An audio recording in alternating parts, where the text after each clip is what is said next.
নমরুদের বাহিনী ইব্রাহিমের বিরুদ্ধে কেন হলো? ইব্রাহিম খলিলুল্লাহ কেন বাপদাদার ধর্মের বিরুদ্ধে কথা বলে, মূর্তির বিরুদ্ধে কথা বলে, ভাস্কর্যের বিরুদ্ধে কথা বলে? এই জন্য ইব্রাহিম খলিলুল্লাহকে আগুনের মধ্যে ফেলে দিয়েছে। আমার আল্লাহ তাআলা আগুনকে বললেন, কুলনা ইয়া নারু কুনি বারদান ওয়া সালামান আলা ইব্রাহিম।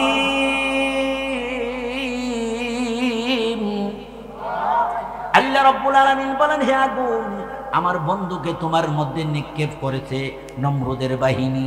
আমি তোমাকে বললাম আমার বন্ধু ইব্রাহিমের জন্য তুমি আরামদায়ক হয়ে যাও, শান্তিদায়ক হয়ে যাও। জোরে জোরে বলেন সুবহানাল্লাহ। 40 দিন পর্যন্ত ইব্রাহিম খলিলুল্লাহ আগুনের মধ্যে ছিলেন, একটা পশম পর্যন্ত জ্বলে নাই, পুড়ে নাই। এমনকি ইব্রাহিম খলিলুল্লাহ বলেন, পৃথিবীতে যত জায়গায় মেহমান হয়ে যত আপ্যায়ন পেয়েছি, সব চাইতে বেশি আপ্যায়ন পেয়েছি 40 দিন পর্যন্ত নমরুদের আগুনে পড়ে। আওয়াজ করে বলেন, মেহমানদারি করলেন কে? আর একটু জোরে বলেন কে? ও মুসলমান, সকল নবীগণের মধ্যে সেরা নবী, শ্রেষ্ঠ নবী আপনার নবী, আমার নবী মুহাম্মদ আরবি সাল্লাল্লাহু আলাইহি ওয়াসাল্লাম। আমাদের নবীদের উপাধি হলো মুহাম্মাদুর রাসূলুল্লাহ, মুহাম্মাদুন হাবিবুল্লাহ।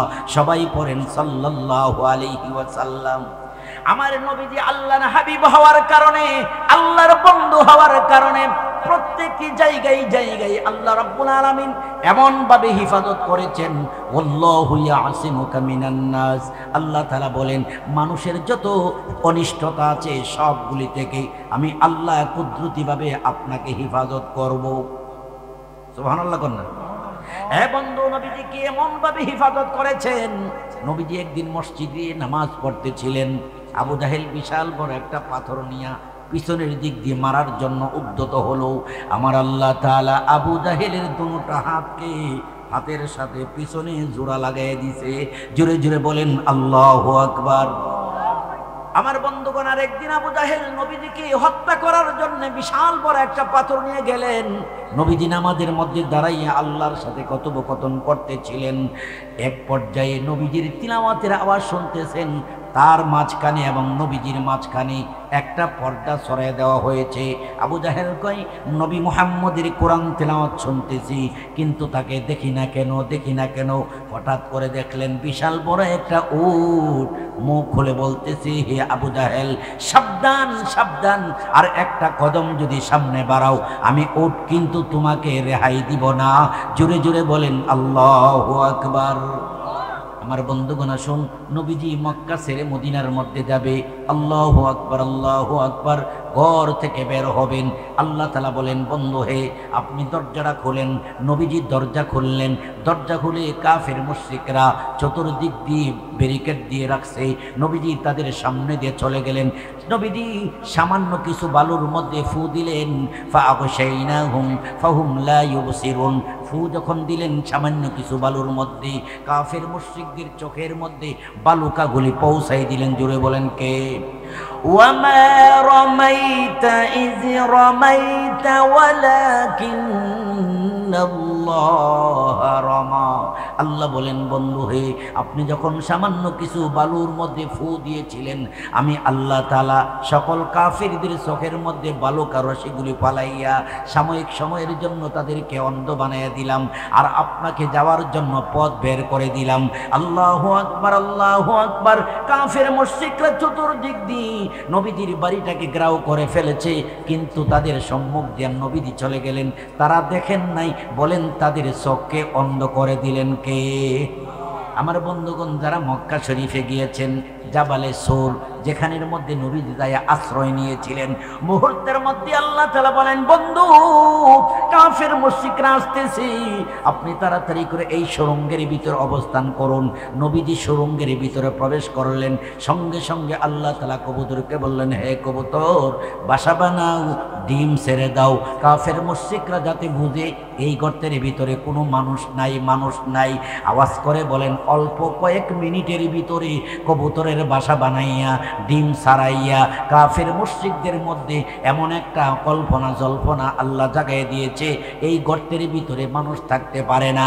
হযরত আবু বকর সিদ্দিক রাদিয়াল্লাহু তাআলা আনহু বলেন, ইয়া রাসূলুল্লাহ, ইয়া হাবিবাল্লাহ, কাফের মুশরিকদের পায়ের আওয়াজ শুনতেছি, একটু উকি মারলেই তো আমাদেরকে দেখে ফেলবে। নবীজি বলেন, ইয়া আবু বকর লা তাহজান ইন্নাল্লাহা মাআনা। আবু বকর রে, চিন্তা করিও না, আমাদের সাথে কে আছেন? আরেকটু জোরে বলেন, কে আছেন? হে আবু বকর, আল্লাহ যদি আমাদের সাথে থাকে, আল্লাহ যদি আমাদেরকে দয়া করে, সারা পৃথিবীর মানুষ আমাদেরকে ক্ষতি করতে পারবে? আরো জোরে বলেন, পারবে? সারা দুনিয়া হো মুখালিফ फिर न कोई नुकसान हो, सारा दुनिया हो मुखालिफ फिर न कोई नुकसान हो, गम नहीं है डर नहीं है जब रहमती रहमान हो, डर नहीं है गम नहीं है जब रहमती रहमान हो। हे আবু বকর, চিন্তা করিও না, আল্লাহর রহমত যদি আমাদের সাথে থাকে কেউ আমাদেরকে ক্ষতি করতে পারবে না। মোট কথা হলো, এই সুরঙ্গের ভিতরে আমার নবীজিকে নিরাপত্তা দিয়েছেন। জুড়ে বলেন কে? আবার মক্কা থেকে মদিনায় 1-2 কিলোমিটার নয়, প্রায় 350 থেকে 400 কিলোমিটার জায়গা নবীজি এত দূরে কষ্ট করে গেলেন। রাস্তাঘাটে কাফের মুশরিকরা নবীকে আক্রমণ করতে পারে নাই, আমার নবীজিকে নিরাপত্তা দিলেন। জোরে জোরে বলেন কে? আমার বন্ধুগণ, বলার উদ্দেশ্য হলো, মানলাহুল মাওলা ফালাহুল কুল, যে আল্লাহর সাথে হয়ে যায়, যে আল্লাহর বন্ধু হয়ে যায়, পৃথিবীর সবাই তার খাদেম হয়ে যায়, গোলাম হয়ে যায়। বলেন আল্লাহু আকবার। আমার বন্ধু হে, আল্লাহর সাথে সম্পর্ক করার জন্য, আল্লাহর ওলি হওয়ার জন্য কারা কারা রাজি? হাত উঠান। নারায়ে তাকবীর। বন্ধু, আল্লাহর ওলি যদি হতে চান কিভাবে হবেন? ছোটবেলা আমরা দেখেছি ছেলেরা ছেলেদের সাথে দোস্তি পেতেছিল কিভাবে? একটা আঙ্গুল আরেকটা আঙ্গুলের সাথে মিলাইয়া কয়, আজ থেকে তুমি আমার দোস্ত। কথা কোন ঠিক কিনা? মেয়েরা মেয়েদের সাথে আঙ্গুল আঙ্গুলের সাথে মিলাইয়া বলতো, আজ থেকে তুমি আমার সই। কথা বলেন। আগে কথা ছিল তরকারির মধ্যে হইল সই, আর মাছের মধ্যে হইল কই, আর আত্মীয় স্বজনের মধ্যে সবচেয়ে বড় মহব্বতের হইল মই। মানে এখন আমরা বলি খালাম্মা। কথা বলেন ঠিক কিনা? আমার বন্ধু হয়ে আবার যখন বন্ধুত্বটা কাটতাম, ছোটবেলা দেখতাম মাটির মধ্যে থুতু ফেলে দিয়ে কয় থুক্কু থুক্কু ডিসমিস ডিসমিস। কথা বলেন ঠিক কি ঠিক না? এগুলি ছোটবেলা ছিল। বন্ধুত্ব করার পদ্ধতি ছিল এই, আর বন্ধুত্ব ক্যান্সেল করার পদ্ধতি ছিল মাটির মধ্যে থুতু ফেলে পায়ের গোড়ালি দিয়ে মাজা ঘষা করা। আমার বন্ধুগণ, আল্লাহর সাথে সম্পর্ক কিভাবে হবে? আল্লাহ তাআলা বলেন, যাদের মধ্যে 2টা বিষয় রয়েছে, 2টা আমল রয়েছে, তারাই হলো আমার বন্ধু। বলেন সুবহানাল্লাহ। আল্লাযীনা আমানু ওয়া কানু ইয়াত্তাকুন। আল্লাহ রাব্বুল আলামিন বলেন, যারা ঈমানদার, যারা মুমিন, তারা হলো আমার বন্ধু। 2 নাম্বার হলো যারা তাকওয়া অর্জন করে। তাকওয়া এর অর্থ হলো সমস্ত গুনাহ থেকে, চোখের গুনাহ, হাতের গুনাহ, অঙ্গ প্রত্যঙ্গের যাবতীয় গুনাহ থেকে যারা বেঁচে থাকে, তারাই হলো আমার বন্ধু। জুড়ে জুড়ে বলেন আল্লাহু আকবার। আমার বন্ধু হে, 1 নাম্বার হলো ইমানদার হতে হবে। ইমানদার কিভাবে হওয়া যায়? আমার নবীজি বলেছেন, আল ঈমানু বিদ'উ ওয়া সাবউনা শুবাতান ফাআফদালুহা কাউলু লা ইলাহা ইল্লাল্লাহ। নবীজি বলেন, শোনো, ঈমান নামক যে বৃক্ষ রয়েছে, ওই বৃক্ষে যে গাছ রয়েছে, গাছের ডালের সংখ্যা 70-এর চেয়ে আরো বেশি। তন্মধ্যে সর্বোত্তম ডাল হলো লা ইলাহা ইল্লাল্লাহ। এই কালিমা পড়বে যারা, অন্তর দিয়া বিশ্বাস করবে যারা, তারাই হলো মুমিন, তারাই হলো ইমানদার। বলেন আল্লাহু আকবার। এই কালিমার অর্থ হলো আল্লাহ ছাড়া আর কোনো মাবুদ। বলেন না, আল্লাহ ছাড়া আর কোনো মাবুদ। হায়াত দেওয়ার মালিক জুড়ে বলেন কে? মরণ দেওয়ার মালিক জুড়ে বলেন কে? ছেলে দেওয়ার ক্ষমতা জুড়ে বলেন কার? মেয়ে দেওয়ার ক্ষমতা জুড়ে জুড়ে বলেন কার? বিপদ আপদ দেন কে, বিপদ থেকে আবার মুক্তিও দান করেন কে। মুসলমান, এই কথাটা বিশ্বাস করার নাম হলো ঈমান। ইব্রাহিম খলিলুল্লাহকে বিপদ দিয়েছিলেন আল্লাহ, আবার বিপদ থেকে মুক্তি দিয়েছিলেন আল্লাহ। ইউনূস নবীকে আল্লাহ বিপদ দিয়েছিলেন, এক হলো পানির অন্ধকার, আরেক হলো মাছের পেটের অন্ধকার। ওই মাছের পেটের ভিতরে থেকে ইউনূস আলাইহিস সালাম কার কাছে সাহায্য চেয়েছিলেন? কোন দোয়া পড়েছিলেন বলেন? লা ইলাহা ইল্লা আনতা সুবহানাকা ইন্নী কুনতু মিনাজ জালিমিন। ইউনূস নবী আল্লাহর কাছে দোয়া করেছিলেন, একদিন দুই দিন নয়, 40 দিন পর্যন্ত মাছের পেটের ভিতর থেকে আল্লাহর কাছে দোয়া করলেন। আল্লাহ তাআলা জবাব দিলেন, ফাস্তাজাবনা লাহু ওয়া নাজ্জাইনাহু মিনাল গাম্মি ওয়া কাযালিকা নুনজিল মুমিনিন। হে ইউনূস নবী, 40 দিন পর্যন্ত আমার কাছে দোয়া করলা, লা ইলাহা ইল্লা আনতা সুবহানাকা ইন্নী কুনতু মিনাজ জালিমিন। আল্লাহ ছাড়া আর কোনো মাবুদ নাই, আল্লাহ আমি ভুল করেছি। আমার আল্লাহ 40 দিন পরে জবাব দিলেন, ইউনূস রে, আমি আল্লাহ তোমার কথা শুনলাম, তোমার ডাকে সাড়া দিলাম, আমি আল্লাহ তোমাকে মুক্তির ব্যবস্থা করে দিলাম। হে আমার বন্ধুগণ, এর দ্বারা বোঝা গেল আল্লাহ বিপদ দেন। ভালো মানুষে আল্লাহ বিপদ দেন, মন্দ মানুষেও আল্লাহ বিপদ দেন। মন্দ মানুষকে যখন বিপদ দেওয়া হয় বুঝতে হবে তাকে হিদায়াতের দিকে ইঙ্গিত করা হয়, আর ভালো মানুষকে যখন বিপদ দেয় মনে করতে হবে আল্লাহ তাকে সংশোধন করার জন্য ইঙ্গিত দেন। সুবহানাল্লাহ। তাই কবি বলেন, আল্লাহ যাকে ভালোবাসেন তারে বারে বারে বিপদের পর বিপদ দিয়ে আপন করেন তারে, বিপদের পর বিপদ দিয়ে আপন করেন তারে। আওয়াজ করে বলেন সুবহানাল্লাহ। এবং ঈমানের দ্বিতীয় নম্বর আলোচনা হলো আপনার নবী আমার নবী মুহাম্মদুর রাসূলুল্লাহ সাল্লাল্লাহু আলাইহি ওয়াসাল্লাম শেষ নবী, শ্রেষ্ঠ নবী। আমার নবীর পরে আর কোন নবী দুনিয়াতে আসবে? আরো জোরে বলেন, আসবে না। আমার নবীজি বলেছেন, আনা খাতামান নাবিয়্যিন লা নাবিয়্যা বাদি, আমি হইলাম শেষ নবী, আমার পরে আর কোন নবী আসবে না। এই কথা বিশ্বাস করার নাম হলো ঈমান। একদল কাদিয়ানী সম্প্রদায় আছে, তারা বলে নবী মুহাম্মদের পরে গোলাম আহমদ কাদিয়ানী নবী হিসাবে আসছে। জোরে জোরে বলেন নাউযুবিল্লাহ। এই জন্য আহলে সুন্নাত ওয়াল জামাতের আকীদা, সারা বিশ্বের আলেমদের ফতোয়া, কাদিয়ানীরা কোনোদিন মুসলমান হতে পারে না। কথা বলেন ঠিক কিনা? হে বন্ধু, আমাদের নবীজির ব্যাপারে আকীদা থাকতে হবে। আমাদের নবীজির 63 বছর বয়স যখন হয়েছে, স্বাভাবিকভাবে ইন্তেকাল করেছেন। আর নবীজির রওজা পাকের মধ্যে দাফন করার পরে আমার নবীজি হলেন হায়াতুন নবী, জিন্দা নবী। বলেন সুবহানাল্লাহ। আমার মুসলমান ভাইয়েরা, কত মানুষ সমালোচনা করে, ওরা কই নবী হচ্ছা গেছে, নবী গল্লা গেছে, নবী রক্তে মাংসে ভরা, দোষে গুণে ভরা। আমার নবীজির কোনো দোষ নাই, আমার নবীজি হইল নিষ্পাপ, আগেও কোনো গুনাহ নাই, পরেও কোনো গুনাহ নাই। জোরে বলেন আল্লাহু আকবার। আমার বন্ধুগণ, আসুন, এই জন্য আবু বকর সিদ্দিক রাদিয়াল্লাহু তাআলা আনহু ইন্তিকালের আগে শেরে খুদা আলীকে বলেছিলেন, হে শেরে খুদা আলী, আমি যদি মৃত্যুবরণ করি আমাকে কোথায় দাফন করবা? শেরে খুদা আলী বললেন, ওগো আমিরুল মুমিনিন আবু বকর, আপনি যেখানে বলেন সেখানে আপনাকে সমাধি করা হবে, দাফন করা হবে। আবু বকর সিদ্দিক বলেন, দুনিয়াতে আমার বন্ধু ছিল নবী মুহাম্মদ সাল্লাল্লাহু আলাইহি ওয়াসাল্লাম। আমি চাই কবরের জগতের মধ্যে, পরকালের জগতের মধ্যে যেন আমার কবরটা নবীজির রওজার পাশে হয়। আর একটু জোরে সুবহানাল্লাহ কোন। তবে কথা হলো, আলী, আমি যে নবীকে ভালোবাসি, আসলে নবী আমাকে ভালোবাসি কিনা একটু যাচাই বাছাই করবা, নতুবা নবীজির রওজার পাশে আমার কবর খনন করবা না। শেরে খুদা আলী বললেন, আমিরুল মুমিনিন আবু বকর, কেমন করে করব?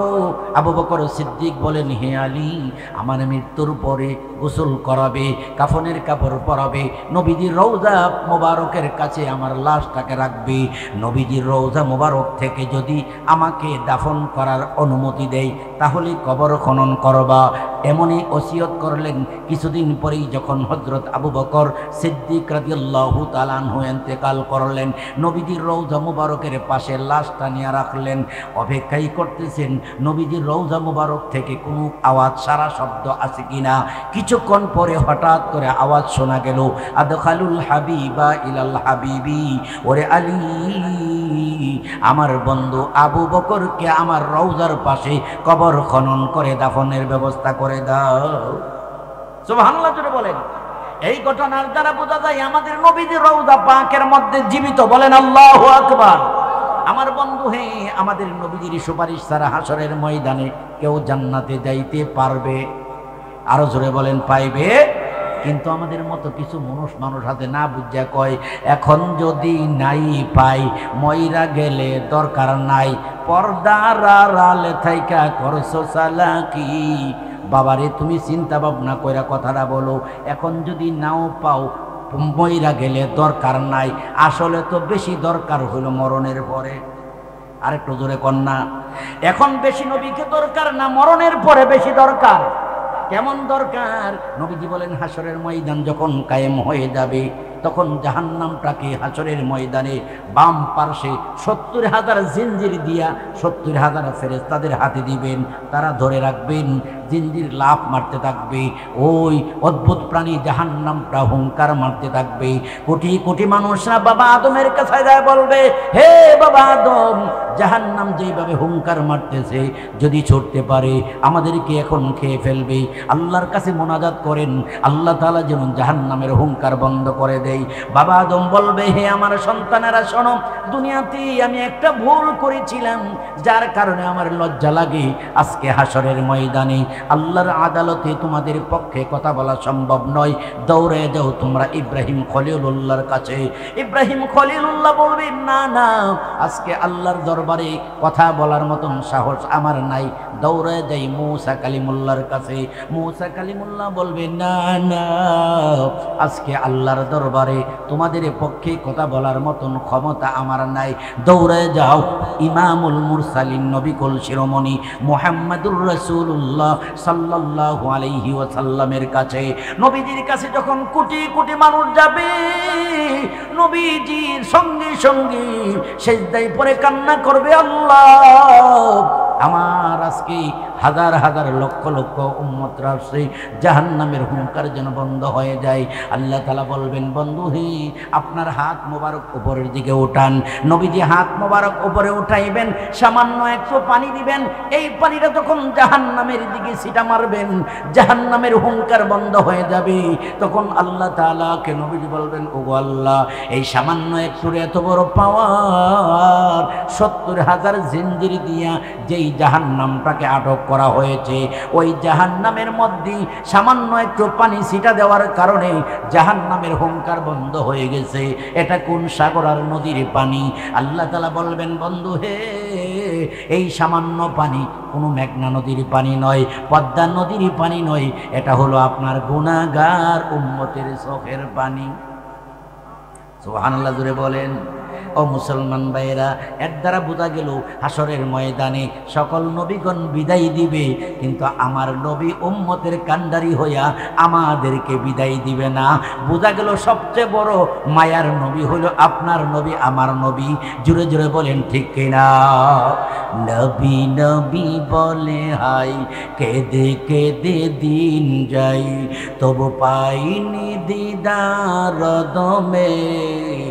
নবী লাখো সালাম কদমে, নবী লাখো সালাম কদমে।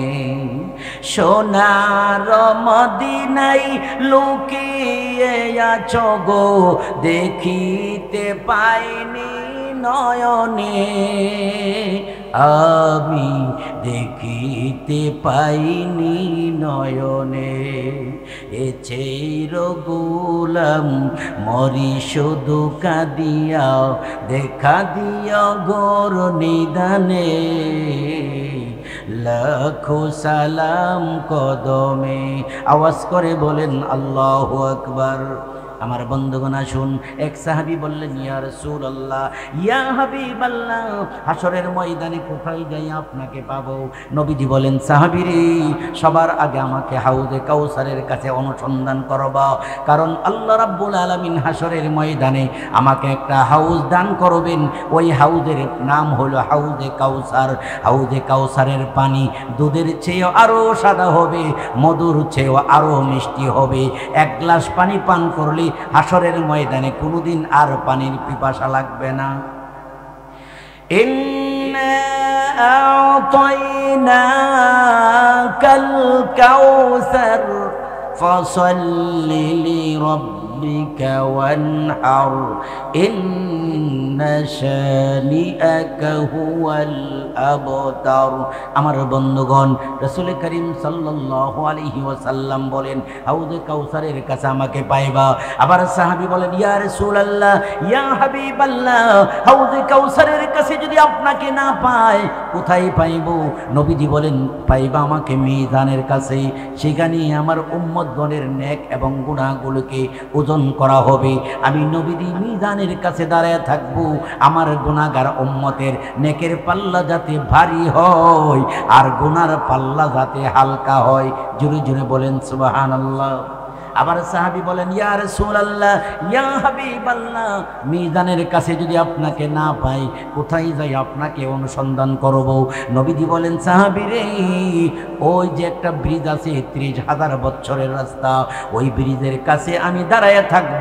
আমার গুনাহগার উম্মত যাতে আটক না হয়, অতি দ্রুত গতিতে যাতে 30,000 বছরের রাস্তাটা পাড়ি দিয়া জান্নাত পর্যন্ত পৌঁছতে পারে। আওয়াজ করে বলেন সুবহানাল্লাহ। আমার বন্ধুগণ, এর দ্বারা বোঝা গেল হাসরের ময়দানে সবচেয়ে বড় আপন হবে আমার দয়াল নবী। জুড়ে জুড়ে বলেন আল্লাহু আকবার। আমার বন্ধু, যারা নবীর কথা মতে চলবে, নবীর তরিকা মতে চলবে, ওই সকল মানুষগণ হাসরের ময়দানে নবীজির সুপারিশ পাবে। যাই হোক আমার বন্ধুগণ, বলতেছিলাম সেই নবীর অনুসরণ অনুকরণ করা দরকার আছে না নাই? নবীজি বলেন, উম্মত যখন তুমি খাইবা ডান হাত দিয়া খাইবা, এটা হলো নবীর সুন্নত। আমরা কেহ বাম হাত দিয়া কোনো কিছু খাবো? জোরে বলেন, বাম হাত দিয়া কোনো কিছু খাবো না। নবী বলেন, উম্মত যখন তুমি খাইবা বিসমিল্লাহির রহমানির রহিম বলে খাইবা। আমরা বিসমিল্লাহ ছাড়া কোনো জিনিস খাবো? আরো জোরে বলেন, খাবো? নবীজি বলেন, উম্মত তুমি যখন মুসলমানকে দেখবা আসসালামু আলাইকুম ওয়া রাহমাতুল্লাহ বলে সালাম জানাইবা। ও মুসলমান, নবী বলেন, উম্মত ঘর থেকে যখন বের হইবা বিসমিল্লাহি তাওয়াক্কালতু আলাল্লাহ বলে বের হইবা। ও মুসলমান, তুমি যদি বিসমিল্লাহ পরে কোনো কাজ আরম্ভ করো, কয়েকটা পুরস্কার। 1 নাম্বার হলো বিসমিল্লাহ পড়ার সঙ্গে সঙ্গে 190টা নেকি তোমার আমল নামায় লেখা হবে। 2 নাম্বার পুরস্কার হলো কাজের মধ্যে বরকত হবে। 3 নাম্বার পুরস্কার হলো জাহান্নামের ফেরেশতাদের সংখ্যা হলো 19 জন। খাওয়ার আগে যদি বিসমিল্লাহ পড়ো, লেখার আগে যদি বিসমিল্লাহ পড়ো, কাজের আগে যদি বিসমিল্লাহ পড়ো, রান্নার আগে যদি বিসমিল্লাহ পড়ো, 19 জন বড় বড় জাহান্নামের ফেরেশতার হাত থেকে আল্লাহ তাআলা মুক্তির ব্যবস্থা করে দিবেন।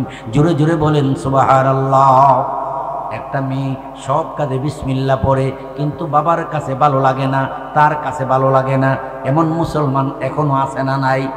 আরো জোরে বলেন, আছে না নাই? বাবা দাড়ি রাখে না, ছেলে দাড়ি রাখছে, শরম লাগে। মা পর্দা করে না, মেয়েটা পর্দা করে, মার কাছে লজ্জা লাগে। যাই হোক, বাবা সিদ্ধান্ত নিল মেয়েটাকে এমন বিপদে ফালাইবে যাতে কোনোদিন আর বিসমিল্লাহর নাম না নেই। এমন কৌশল করলো, ষড়যন্ত্র করলো। একদিন বিকালবেলা একটা আংটি মেয়েটার হাতে দিল, দিয়া বলল, মেয়ে গো, আংটিটা তুমি যত্ন করে রাখো।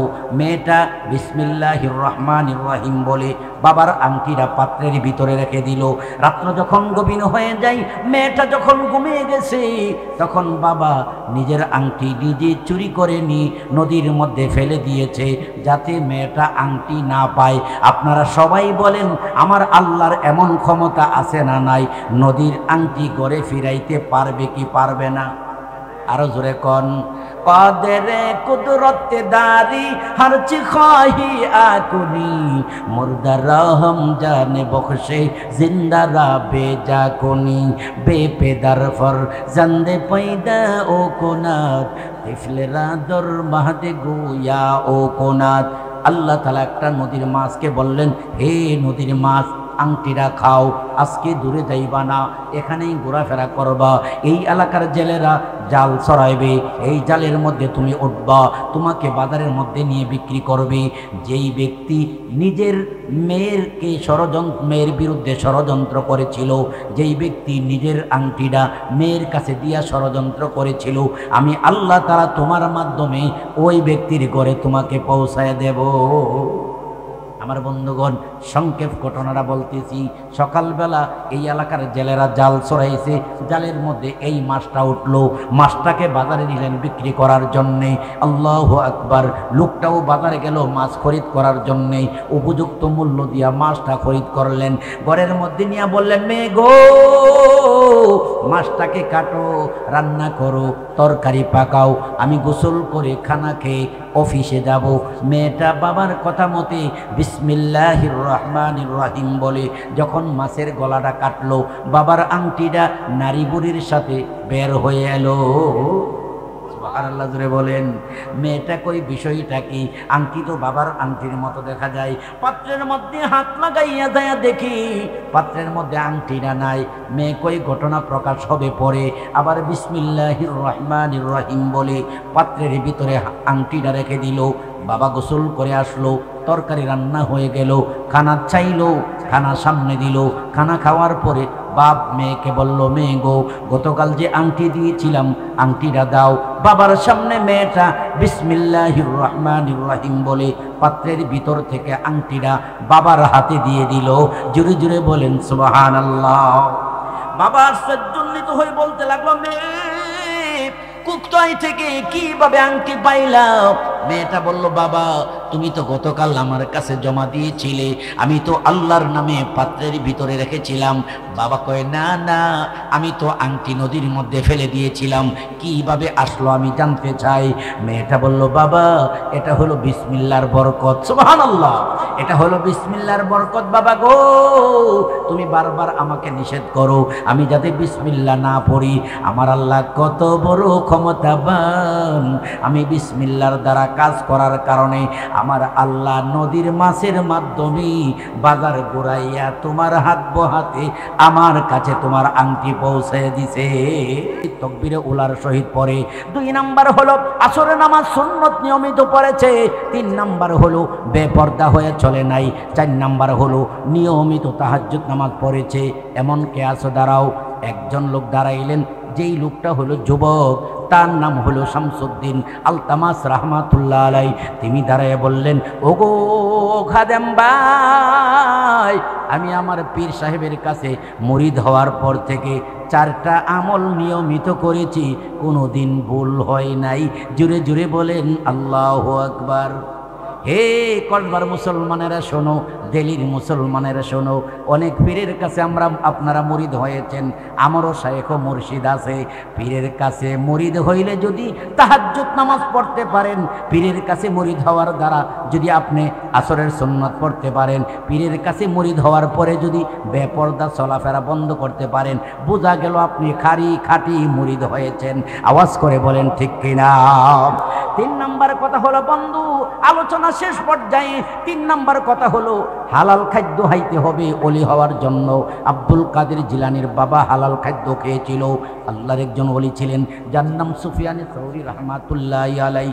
তিনি মার গর্ভে যখন ছিল, তার মা তরকারির ডেক বসাইছে চুলার মধ্যে, পাশের বাড়ির আরেক মহিলা তরকারির ডেক বসাইছে।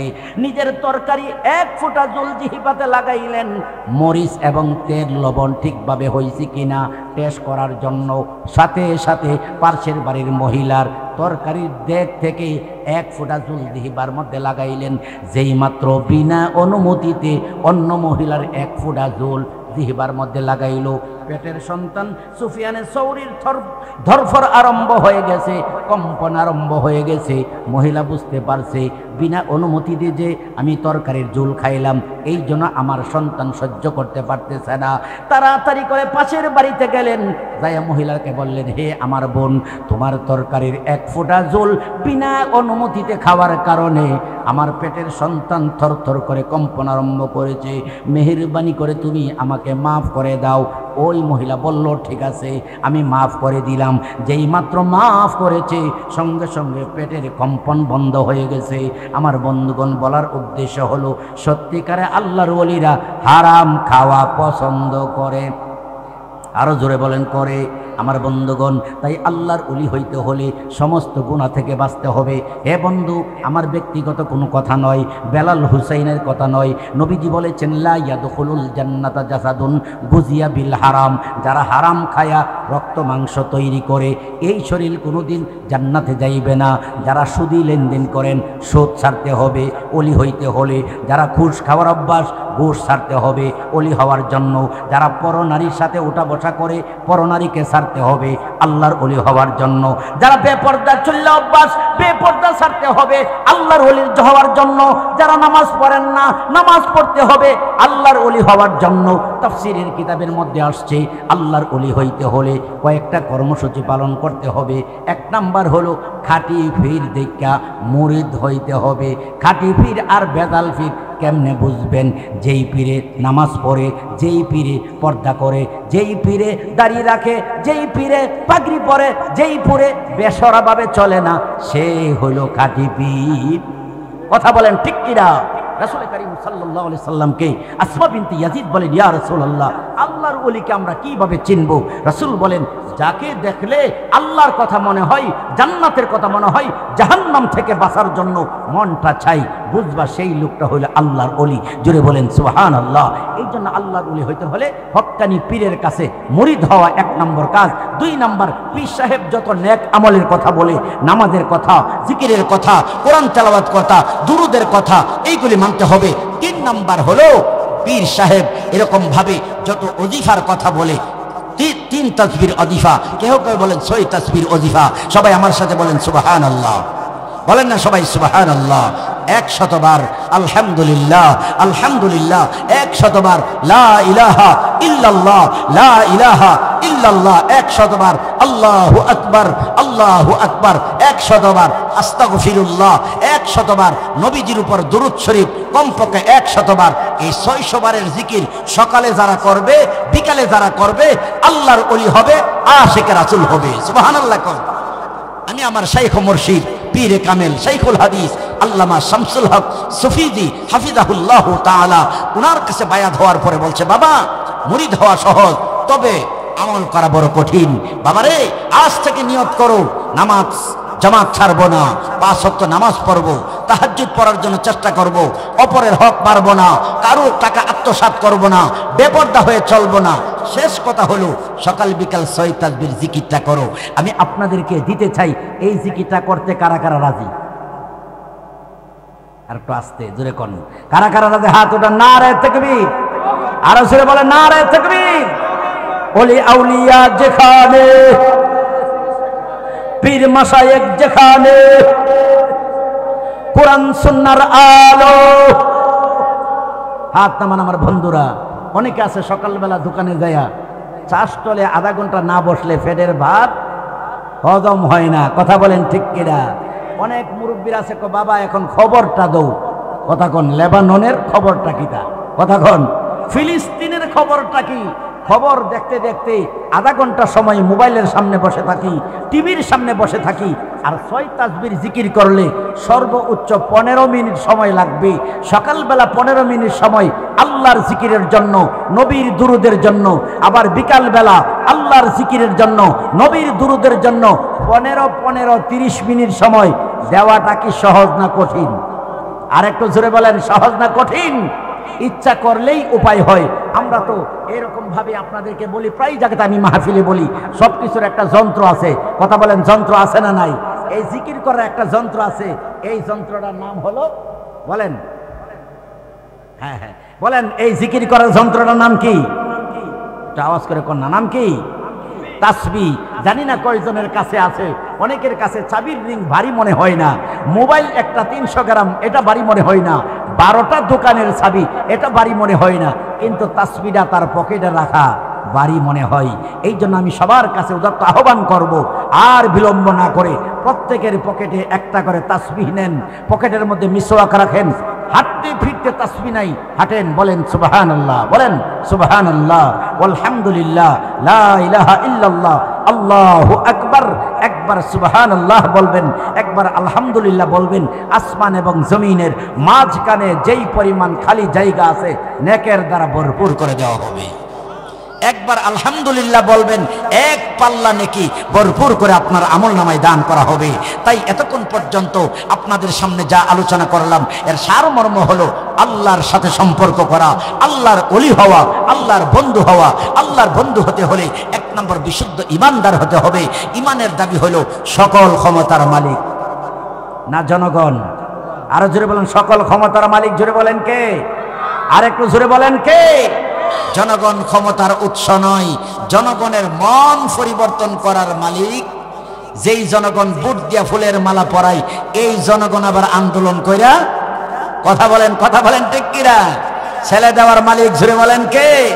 মেয়ে দেওয়ার মালিক জোরে জোরে বলেন কে? আমাদের নবী হলো শেষ নবী, আমাদের নবীজির সুপারিশ ছাড়া কেউ জান্নাতে যাইতে পারবে না। এর 2 নম্বর কথা হলো যাবতীয় গুনার কাছ থেকে বাঁচতে হবে। যুবক ভাইয়েরা, এখন তোমাদের রক্ত গরম, তোমরা যেদিকে যাও সেদিকে দেশ লড়ে, কথা বলেন ঠিক কিনা? অঙ্গীকার করো, নিয়ত করো, যৌবনকালে নামাজ পড়বো। রাসূল বলেন, ওয়াশাবুন নাশআ ফি ইবাদাতিল্লাহ, যেই যুবক যৌবনকালে ইবাদত করে এই যুবকদেরকে ডেকে আল্লাহ তাআলা আরশের নিচে জায়গা প্রদান করবেন। আর জোরে সুবহানাল্লাহ বলেন। আজকে যুবকরা অনেককে পার্কে পাওয়া যায়, ইফতিজিকে পাওয়া যায়, বাবা ট্যাবলেটের দোকানে পাওয়া যায়। অনুরোধ করে বলি, ছোট ভাইরা শোনো, এই বিপদে তোমরা কোনোদিন যাইবা না ইনশাআল্লাহ। বলেন ইনশাআল্লাহ। নিজের জীবনটাকে ফুলের মতো সাজাইবার জন্য চেষ্টা করো, ওলি আউলিয়াদের সাথে চলো, আলেম ওলামার সাথে চলো।